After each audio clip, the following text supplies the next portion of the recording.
Pour cette expérience, vous avez besoin d'un matériel un petit peu plus compliqué que d'habitude. On s'est dit, c'est la dernière expérience de la playlist, on se fait plaisir. Vous avez besoin de fils électriques, alors 4 mètres au minimum, d'une paire de ciseaux, d'une pile LR6 avec, et c'est ça qui est un petit peu plus compliqué à se procurer, des aimants néodyme. Alors là, c'est 6 aimants néodyme de 15 mm de diamètre par 5 mm d'épaisseur. Donc voilà, 4,5 kg de force d'attraction pour chaque aimant. C'est pour ça qu'on a vraiment besoin de ces aimants puissants, qui sont chacun collés d'un côté de la pile. Et vous avez besoin également, alors c'est pas forcément un feutre, mais c'est ce que j'ai trouvé de mieux, quelque chose qui a la même forme, donc qui est cylindrique, et surtout qui est un tout petit peu plus grand, le diamètre un tout petit peu plus grand que notre ensemble pile aimant. Alors, première étape, très fastidieuse, très longue, mais qui vaut vraiment le coup.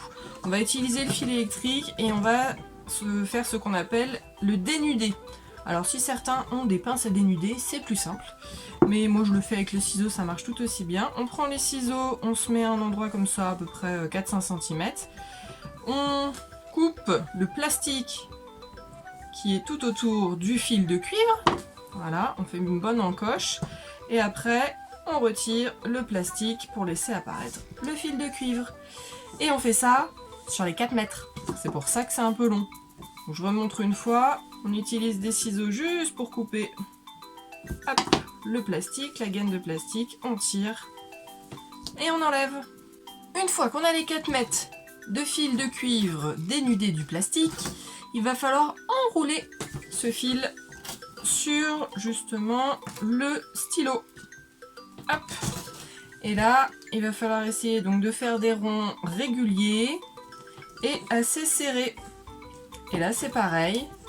On fait les 4 mètres de fil entièrement. C'est un peu plus rapide cette fois-ci.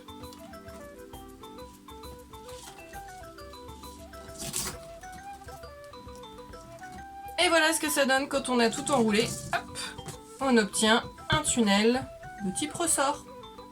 Eh bien, il ne reste plus qu'à tester le train électromagnétique. Pour ça, on va glisser l'ensemble pile plus aimant dans le petit tunnel et on regarde ce qu'il se passe.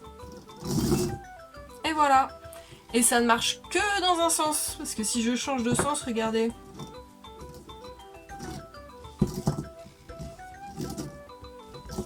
Il ressort normalement. Là, il veut pas, décidément. Voilà. Sinon, on le change. Hop. Et hop. Et si ça vous amuse de dénuder plus de fils, eh ben vous pouvez faire des circuits beaucoup plus longs.